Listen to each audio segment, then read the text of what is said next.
While many people prefer to watch singing competition shows like American Idol, I am one of the many others who prefer to watch dancing. And when America's Best Dance Crew was brought up, it became the right show for me. It's not just people competing with their dancing, it's people competing in groups which make dance more entertaining. For how big of a sensation singing contests were that would be brought to television, dreaming and coining making the same thing happen to dancing, and in this way sure brought excitement to those particular people. Unfortunately, it didn't last as long as we wanted it to be.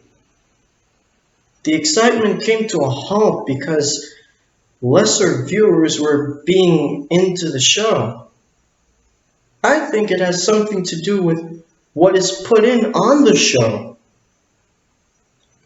So, what was implemented that caused the show to end up losing its rightful charm and therefore its ratings to diminish? To answer that question, we have to look at everything incorporated on the show and see what was not incorporated correctly and what should not be incorporated at all.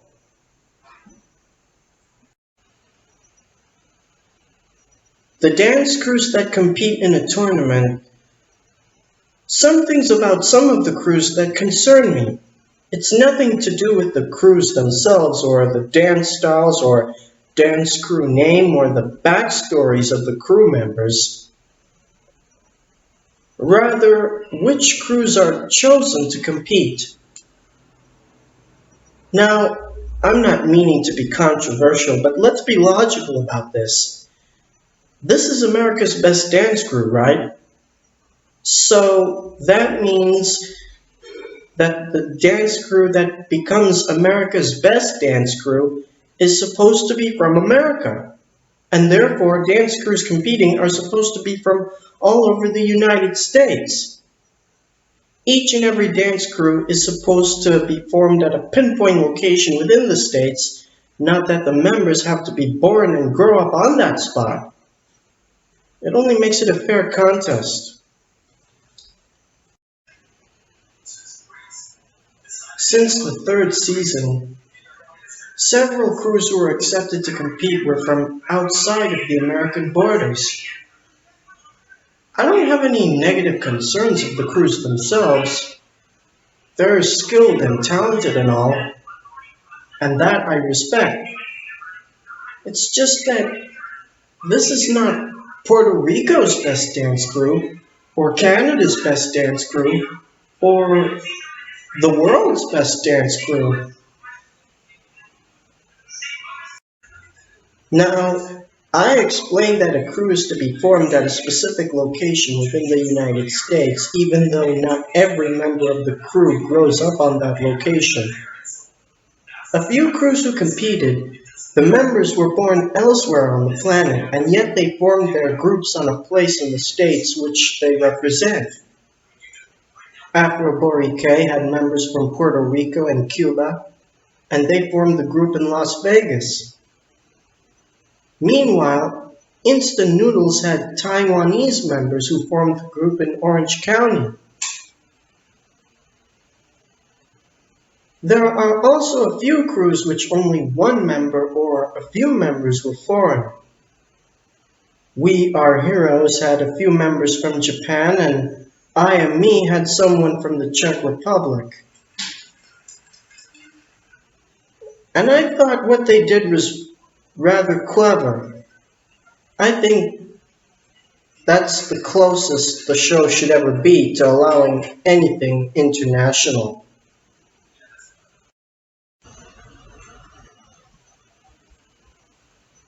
So every seasonal tournament is to be fair. Every dance crew who is accepted to compete should represent a place in the states where the members met and formed the group, even though not all the members reside there and not all the members are even from the country.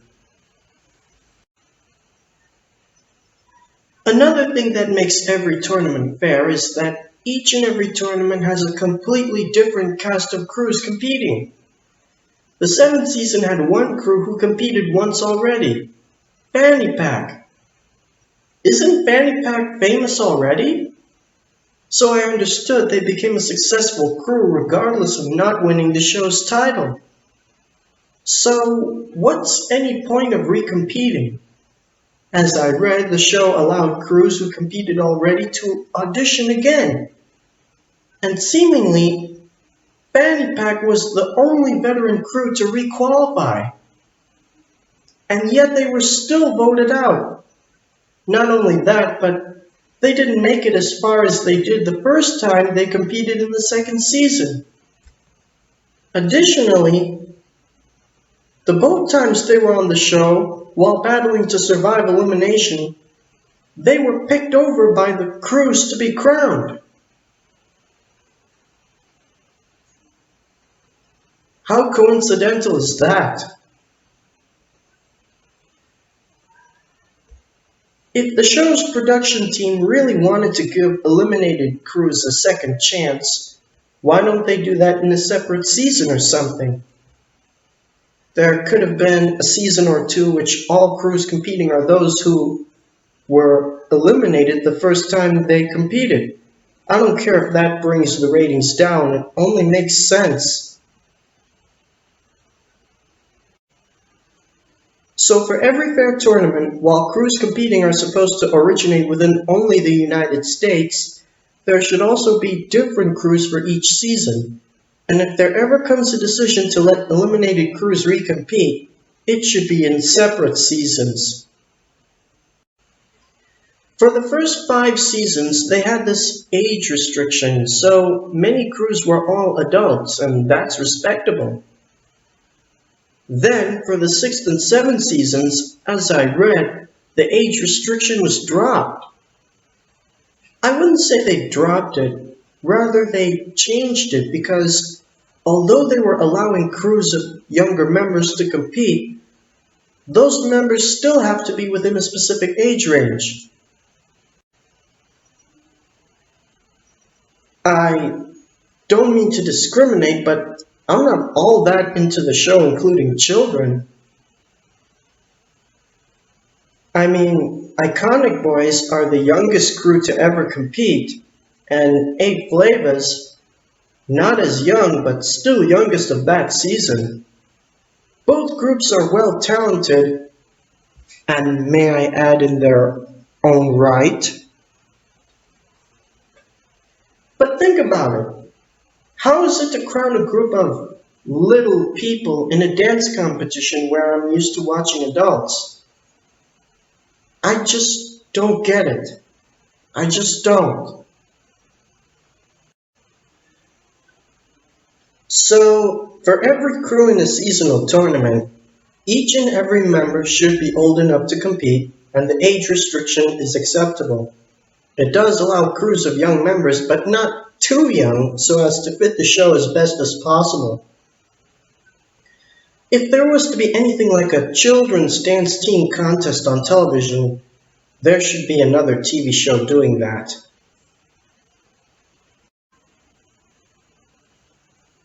There's yet something else about the crews that should have been maintained. How many members a crew must have to be competing? In the first 5 seasons, there were to be either 5 or 6 or 7 members for each crew, and that's reasonable and respectable. But for the 6th and 7th seasons, it's like they changed it, allowing more members in a crew. Street Kingdom from the 6th season had 10 crew members. That's the most ever on the show. To me, it feels like too many according to standards. On the 7th season, several crews had 8 members, which I think that should be the biggest number. Maybe that should have been since the first season. So, 5 to 8 members in a crew is how it should be for every season. If anyone asks me if I have any disdain about uniquely special crews that always use a specific item like Breakskate, who always wore roller skates, and Saltare, who always incorporated jump roping, I would say there's nothing wrong with them. It's just when preparing weekly challenges, there are some things to consider when allowing crews like those. One of which is, as there are great tricks that they can do with the item, there are specific moves that they can't do. So allowing those crews has its incentives. It just needs to be remembered that those crews must keep in mind their limits depending on their specific props. The next thing to talk about is the method of selecting the dance crews. The first two seasons had the first episode being the casting special that had us seeing highlights of the auditions for the competitions, and then finalizing the number of crews to compete in the live auditions. But in the first episode, it was originally going to be 8 crews competing, but it was decided at the last minute that there's room for one more, and so a rejected crew was selected. And in the second season, 10 crews were selected to compete, and none of the rejected crews were given a second chance. I think 10 is a better number than 9. So I just think perhaps they could have added one more crew in the first season. Also, the first set of crews were selected to compete by region, which has its drawbacks, like in the event that all selected crews in a region would have performed well. I think it doesn't really matter how many crews of a region must compete. They could have just discussed the performances of all the crews at the initial number and then narrow the crews to the best and at the number of crews which there should be to compete officially, regardless of region. In the third and fourth seasons, we got no casting special. All that happened as the season started was we were introduced to the crews right away. We were not revealed how those crews were chosen, especially the one not from America, GOP. Maybe their procedures of choosing crews wasn't like for the first 2 seasons and they didn't want us to know about it. And maybe the number of crews they chose when auditions were over wasn't enough to necessitate an episode to finalize the number of crews to compete. And then in the 5th season, there was what they called the regionals. It had some comparisons to the casting specials, but it lasted for 3 episodes. In each episode, we saw auditions for one region, and 2 judges and a member of a crew who won were the casting team, and they selected 5 crews to be narrowed to 3 on the show. So, what happened to the rest of the crews? Did they just pick 5 crews and close auditions? Or did they allow all crews to audition, and then of the number of crews that were picked the first time, they narrowed it down to 5? And get this, auditions for that season were held in the regions of East, South, and West, but not in the Midwest, the 4th region. And speaking of Midwest, for the 3rd, 4th, and 5th seasons, none of the crews who competed were from the Midwest. And only 1 crew from the region was on the 6th season and none in the 7th season. Simply put, the Midwest had the fewest crews competing. My guess is whenever they did hold auditions in that region, they found no one worth selecting. Honestly, I think it's a pity for the crews there.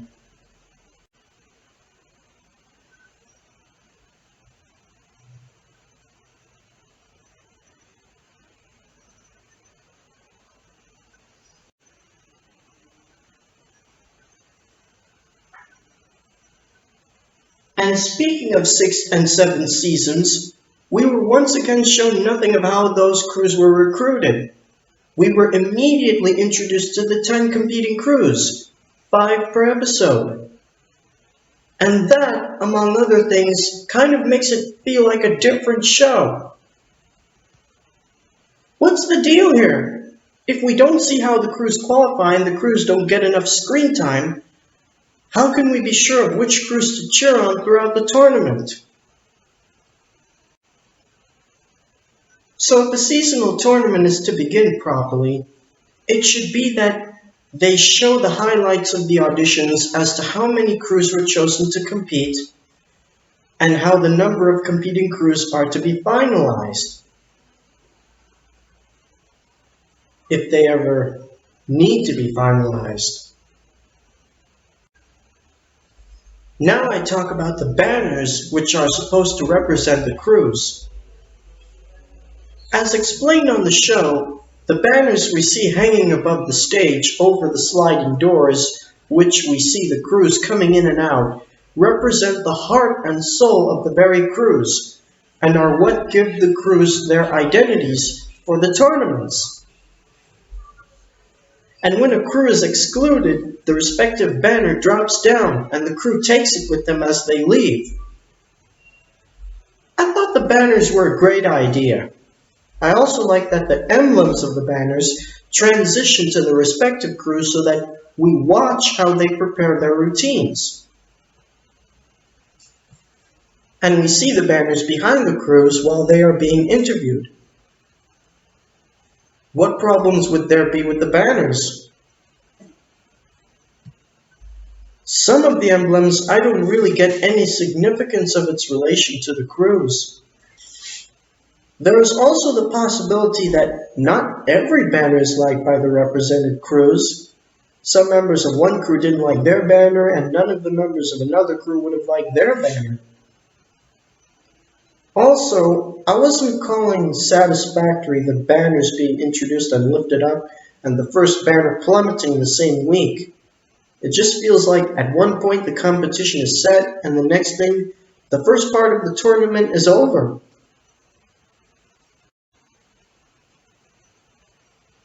So, incorporating banners was something good to do. All I say is that it could have been utilized better.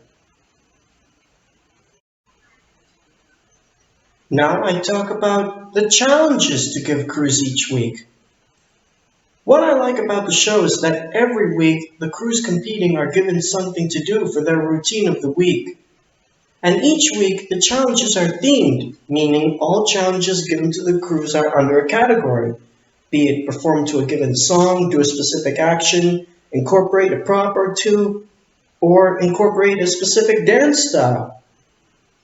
Any possible issues? There is the illusion challenge where crews must incorporate a specific magic trick. This challenge occurred twice in the third and fifth seasons. Both times crews were given different illusions to incorporate. Some illusions looked similar to each other, so I picture a little why specific illusions were picked in both seasons. Still, if there are that many illusions to play with, they could have presented the challenge in a week when there are more crews.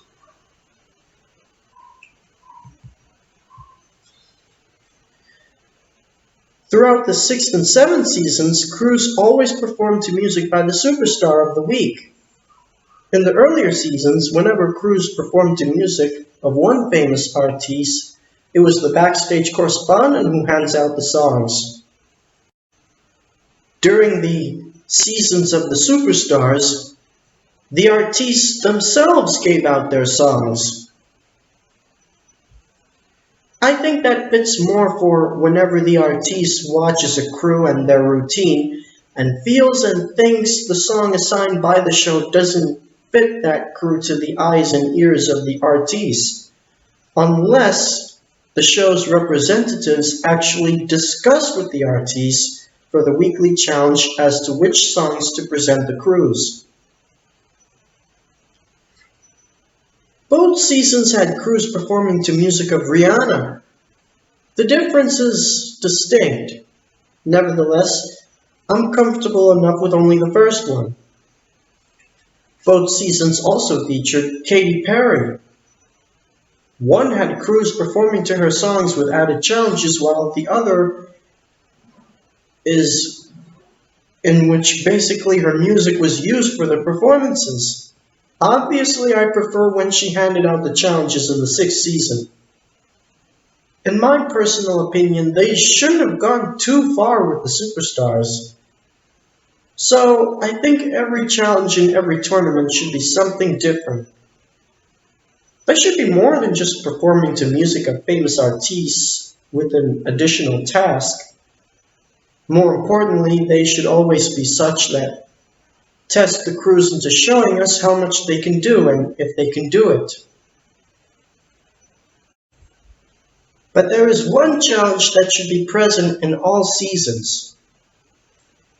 In the week of the final three crews, after one crew is eliminated from the show, the final two crews are able to compose their own song for their final performance to get votes.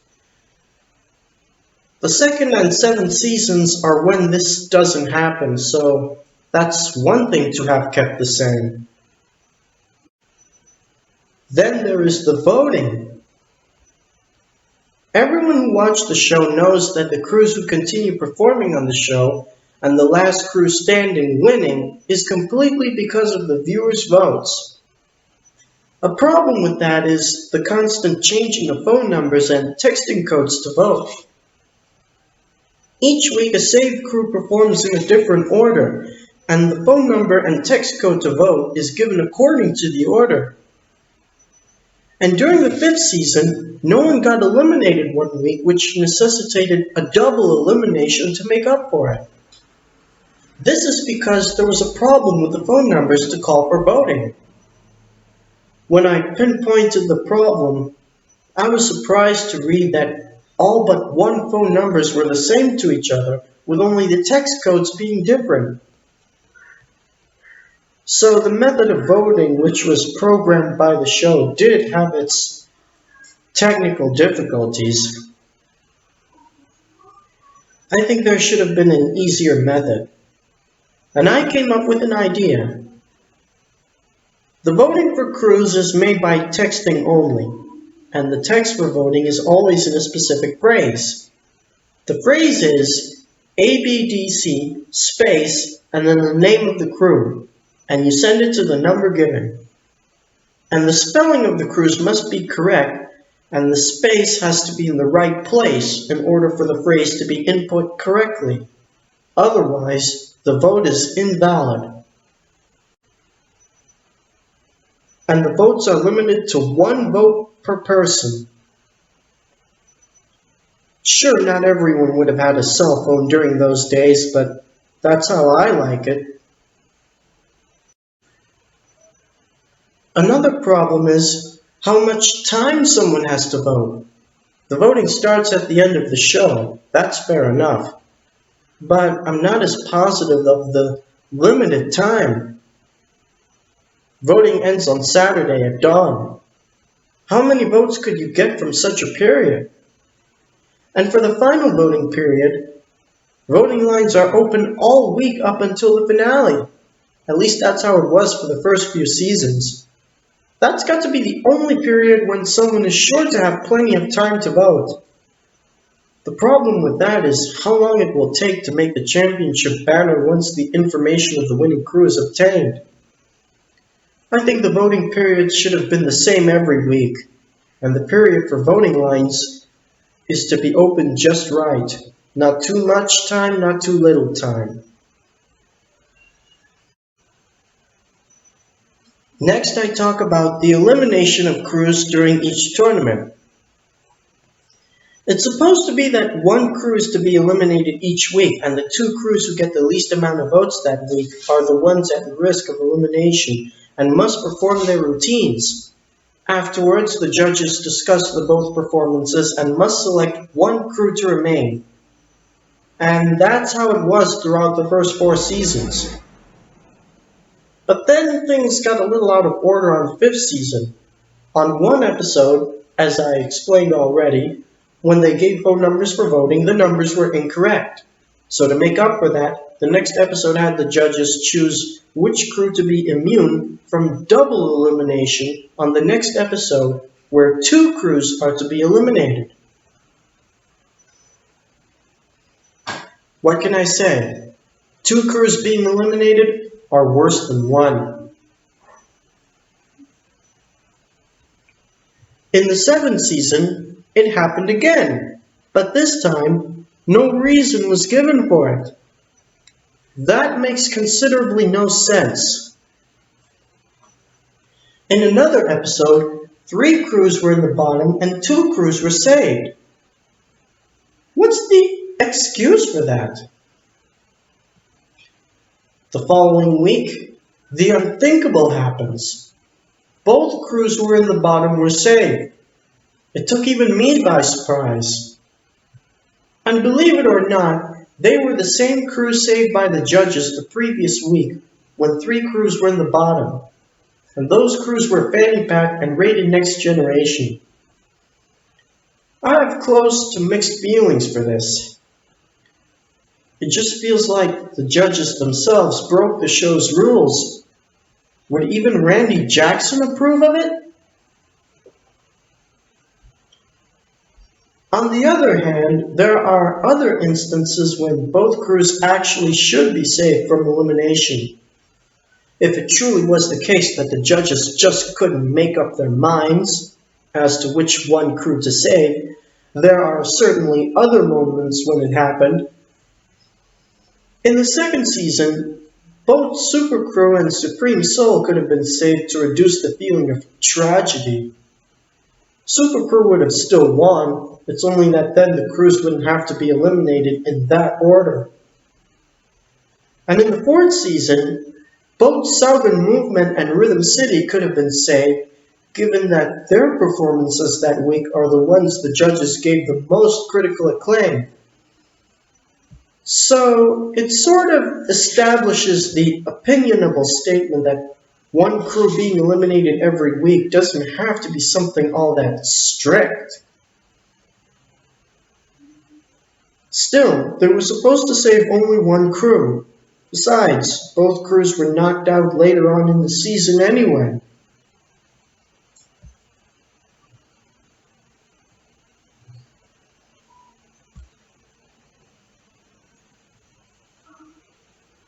So one crew being eliminated at a time is something that should have always been kept.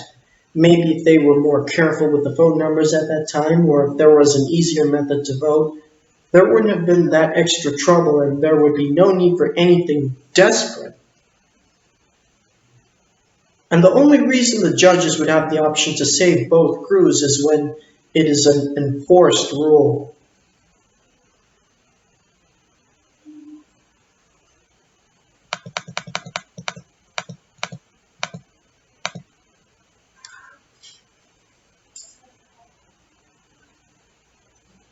And can I stress that for how the both crews reacted when they both were saved, I wouldn't say whatever they said. They are always working their hardest and doing it the best of their abilities to accomplish their assigned tasks for their weekly performances to get as much votes as possible from the viewers. They just didn't expect such results to be heard. Also, every crew that competes is supposed to remember that they are doing it to convince the people watching not that they deserve to stay, but that they deserve to win. One minor note here. In the 7th season, when 3 crews were left, they did something different. They had the crews perform first. Then the first crew to be in the finals for having the most votes that week was revealed, and the other 2 crews underwent a dance battle. Is there a reason for that? Couldn't the show just stick to its roots? The show had what they call the crew garage. This is the place where crews prepare to perform and relax after they perform during the show. On the 6th and 7th seasons, there was no crew garage.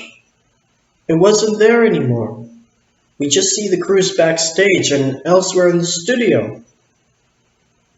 Did the producers think the Crew Garage turned out to be a waste of time or a waste of space?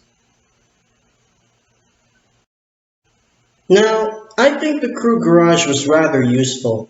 I just think it could have been used in a better way.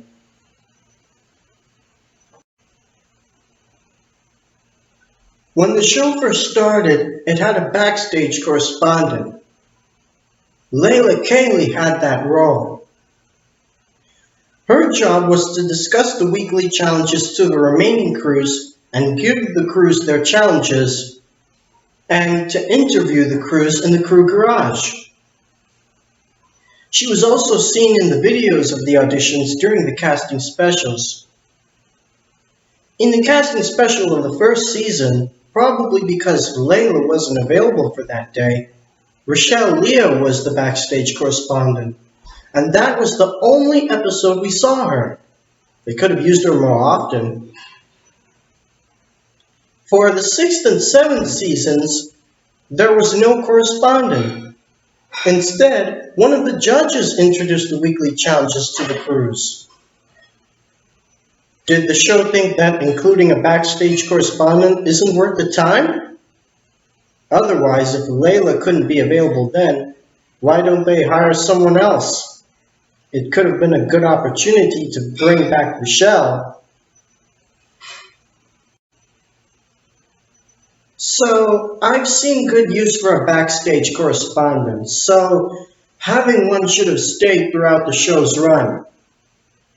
And if you think including someone as such doesn't benefit the show, don't do it at all. Then there's the date and time for each episode. I, for one, have issues with it. Thursday nights at 10 p.m., why not a more manageable time like 8 p.m.? Besides, not everyone would have been willing to stay up that late and sacrifice some of their sleep just to watch the show. And why pick Thursday? Why not Saturday or Sunday?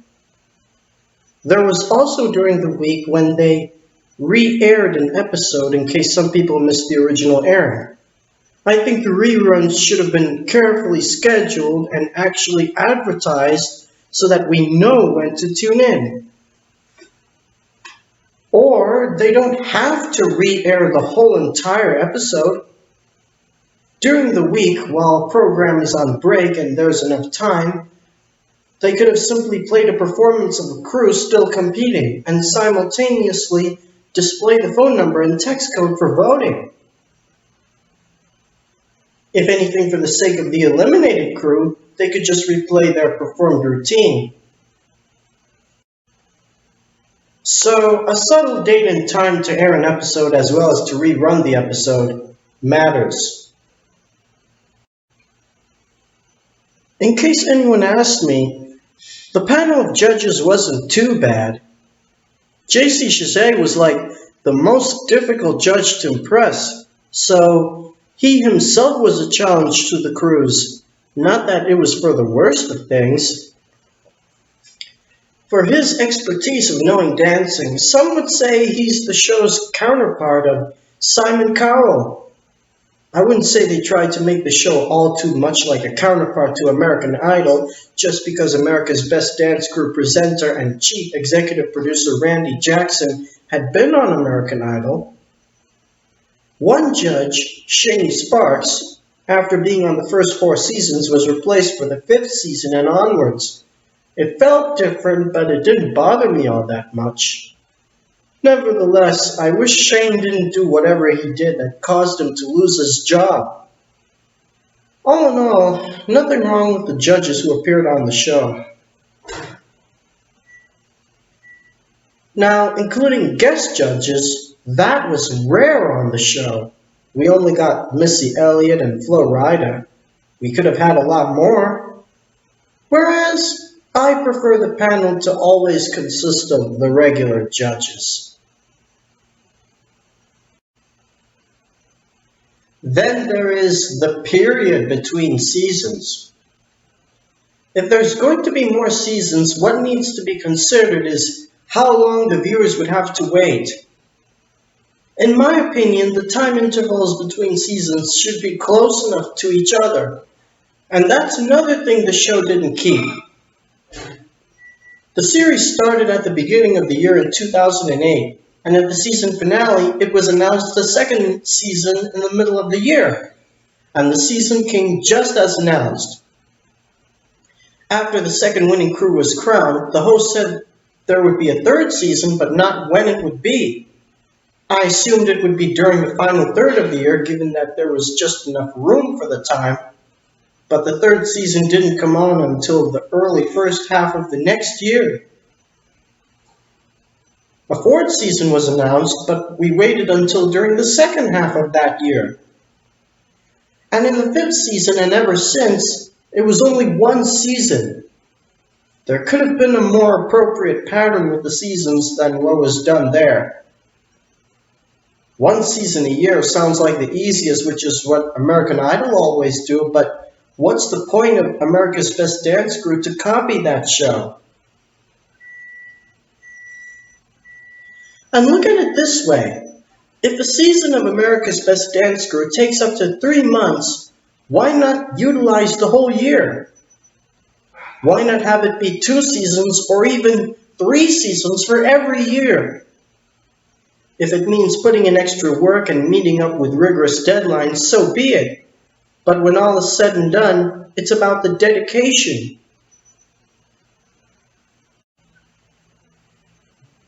And what about exactly when to start the series? When the show premiered, it was while Randy Jackson was still working on American Idol. So since he was working in 2 shows, obviously he had to juggle and balance his time in the media. He left American Idol in 2014. That could have been the perfect time for the series to begin because then he would have less work and more time in his hands. While doing research on this topic, I came across this piece of information that made me scratch my head.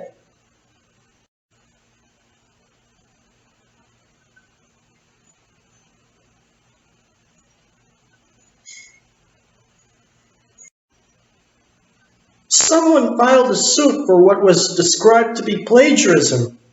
The guy claimed that he was the one who came up with the concept, and when he took it to MTV, they passed on the concept. Nothing was revealed as to who won the case. This is hard to believe and as hard to understand. I don't know. Maybe Randy's vision turned out to be better than whatever the other guy came up with. Either way, the show with the idea by that person could have come first. In any case, if Randy ever wanted to start his own show that features competitive dance, rather than start early, this is the occasion when he should have waited for the right time to do it.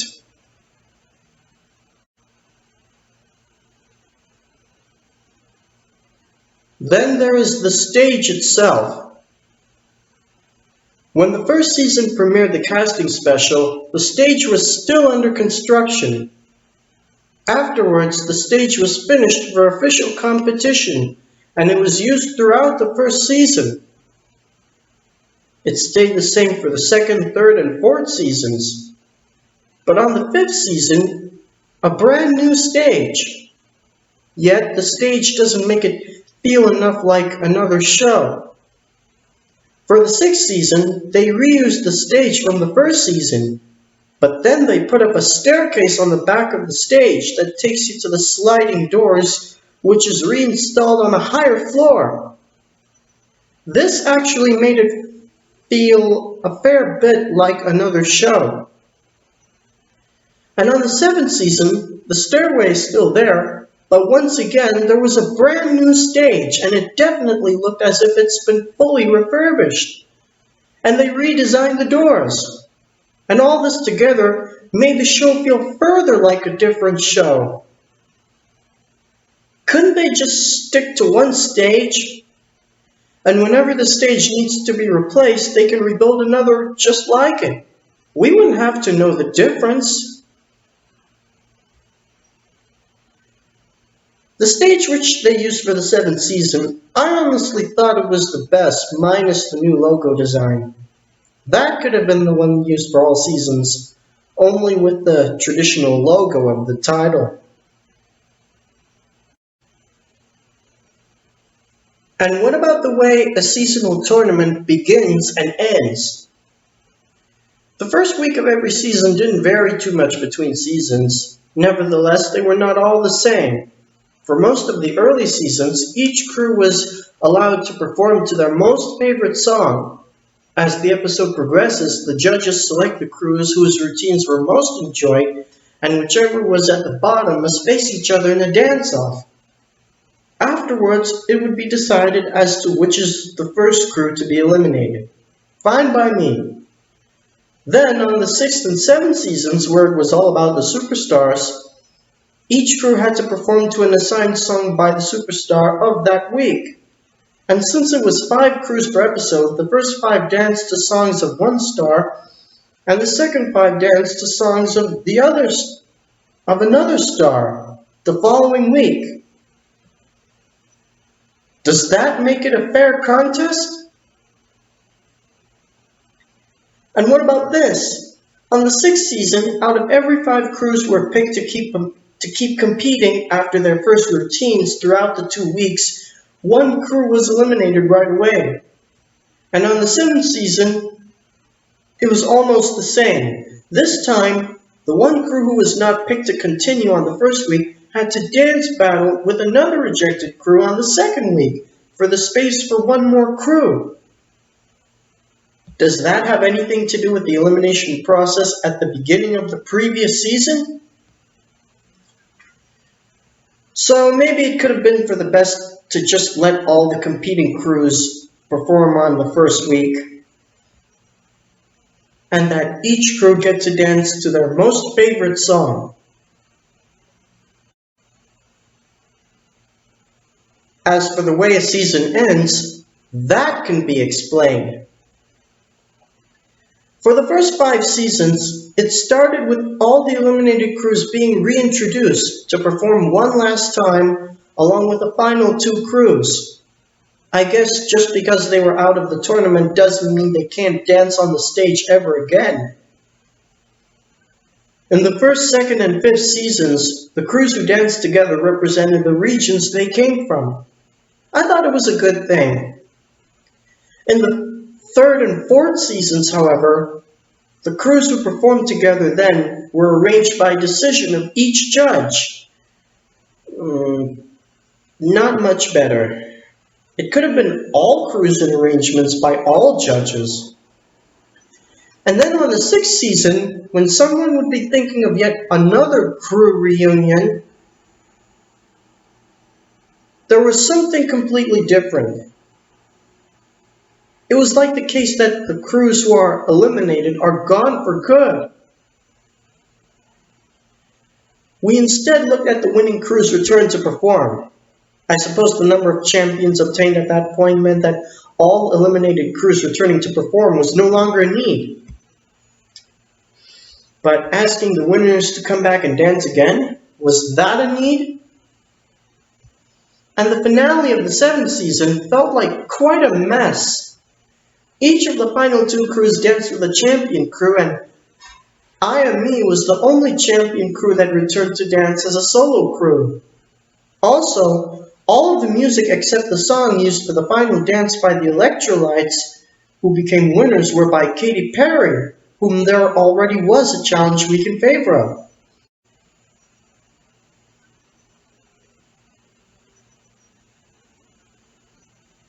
This could possibly be where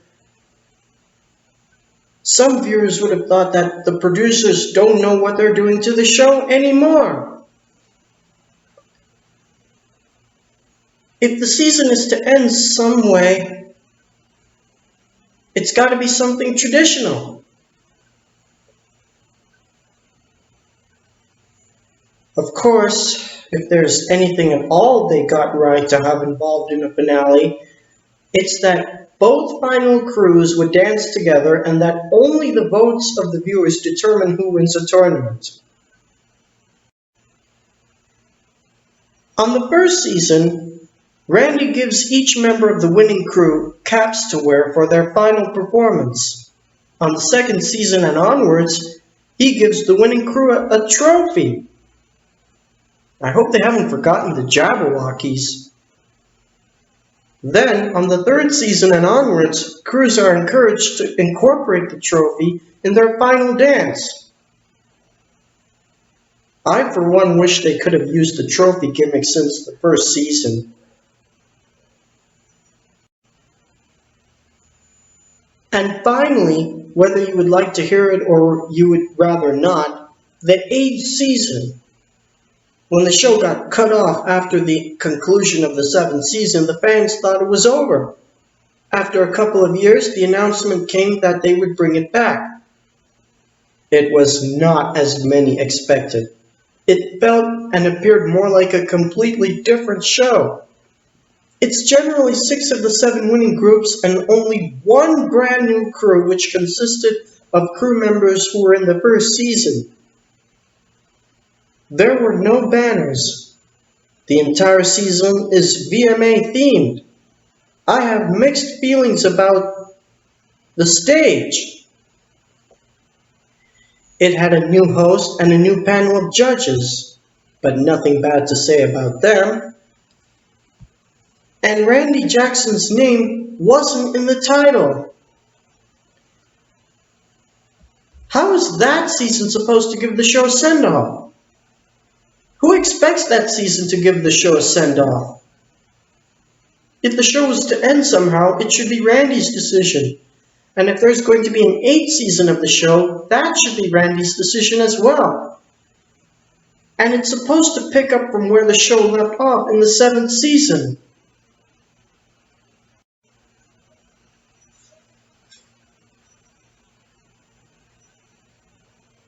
So after this very long discussion, this is my evaluation. America's Best Dance Crew was a show that wasn't achievable enough as folks hoped. If it has to do with what was done on the producer's part, it's that a constant or fixed formula or format could not be kept. The show changed as time went on, but surely there were changes that were not for the better, and not everyone could keep up with all the changes. Some elements should have stayed with the show for its entire run, and some should not ever be on the show. And the only factors that should make every season different are the crews competing and the tasks to assign them. The show should not feel too much like a copycat show or a counterpart to another show. It should be one that lives by its own rules, but such that if the rules are changed, America's Best Dance Crew is not America's Best Dance Crew. There should be no shotgun decisions. Everything that makes the program should be well thought out, coordinated in place, and operated carefully. I'm not asking for the show to be revived or restarted. All I'm saying is a great idea was had, but if it was handled with responsibility and enough sense, the show would have been more successful. Now, there were many events in the show which I liked. I had fun watching many crews and I enjoyed many performances. But for what brought the show to its fate, a better effort could have been put in.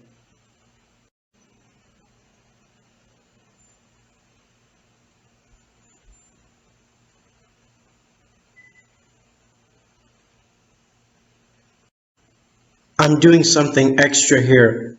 Can you keep your ears on long enough for this? What do I want in the show to call it perfect yet fair throughout its original run?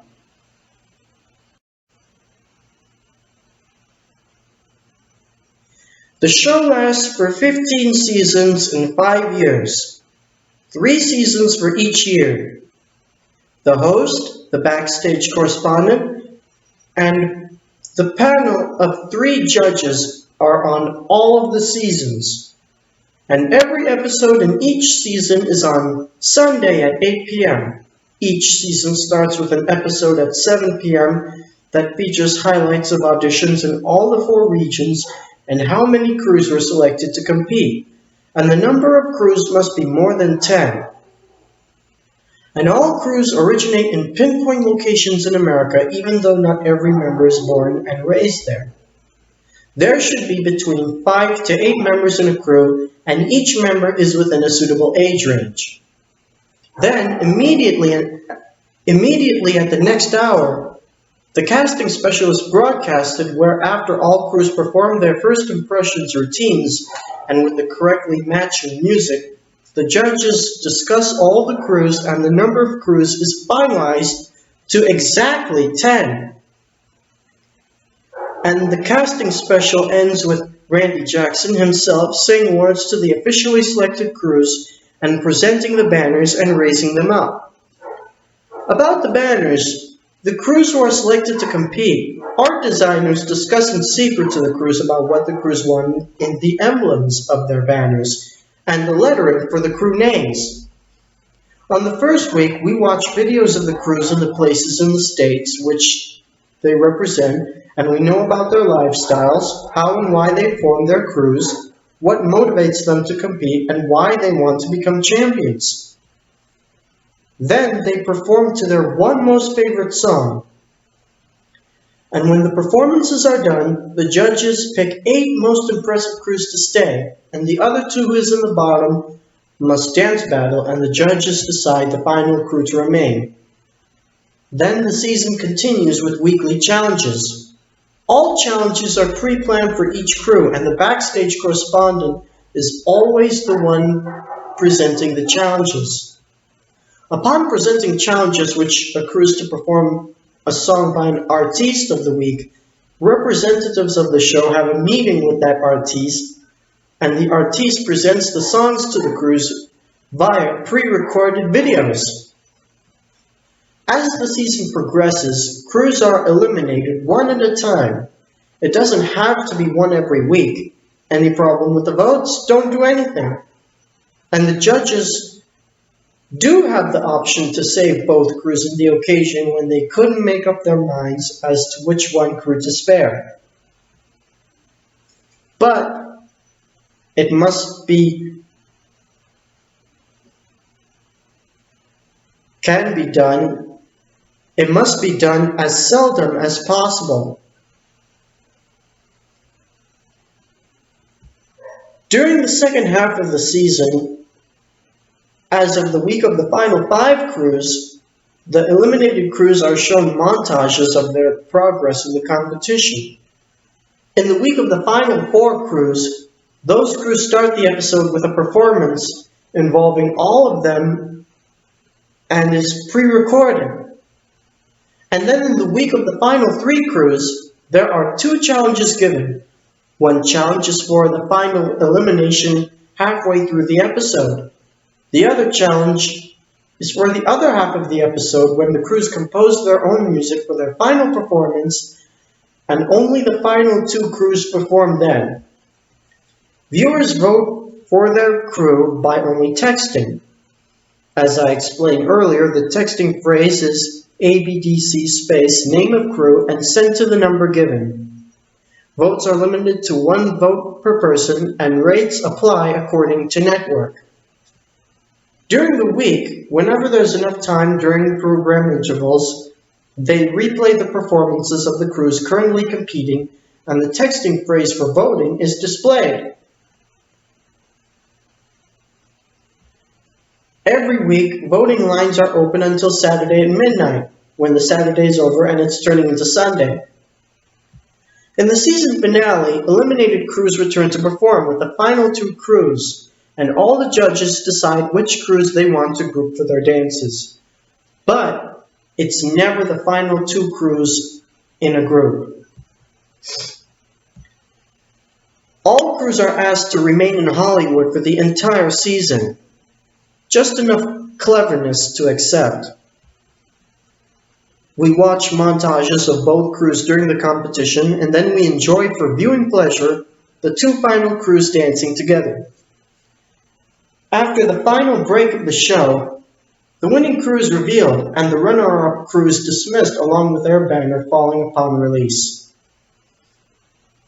Randy Jackson himself comes on the stage to present the trophy, give each member of the winning crew an ABDC Champions button, and call down the big championship banner, and the winning crew dances one last time incorporating the trophy. As the credits roll, the confetti comes down, and only then do all the other crews can come back out. And all the crews who become champions are from all the 4 regions of the United States, whatever the location. And during the tournaments have faced off for survival of elimination at least once, but not too many times, ensuring a fair contest. The appearance of the stage stays completely the same throughout the run. Anytime to replace the stage, they just build another one like it. We wouldn't have to know the difference. The crew garage is not seen behind the doors to the stage. It's on a lower floor inside, right behind a stairway that goes down. All to see behind those doors are walls. There's also an alternate route to the crew garage from the stage. And for those who want crews to come back, for the final 3 seasons, all crews competing are those who were eliminated the first time but were eliminated early and did not get to see a montage of themselves. And numbers are drawn to determine which of the crews will be in which season. All crews who win are rewarded $100,000 and a touring contract to perform all over the States. And only when the tour of the final champion crew is done, whenever that may be, MTV airs an official final episode. Here, all 15 crews who won the championship make their final appearance. We recap the progress in the competition of each crew, and we see the crews perform for entertainment. We watch 5 dances, each of which consists of 3 crews. I don't know exactly how to paraphrase it. And all the judges decide which 3 crews to be put in one group. Also, considering that there will be times when crew members retire and new members join, the current members remain in their crews long enough for something as special as this. Finally, Randy Jackson gives his vote of thanks and final remarks. And just like that, the series is done.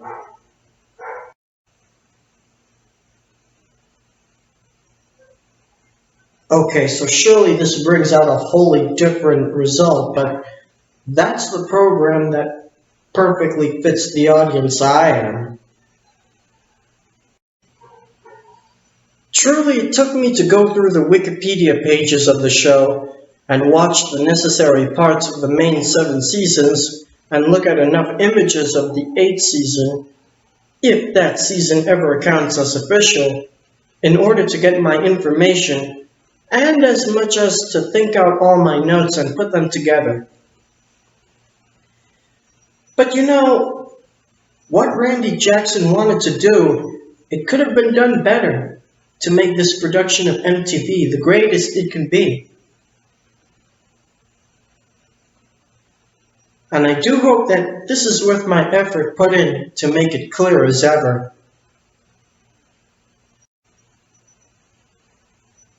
Now I turn it over to you. Did you enjoy America's Best Dance Crew? What did you like in the show? What did you dislike in the show? And what concept do you have for the show? Also, do you like my concept for the show? And what would you like to add to it?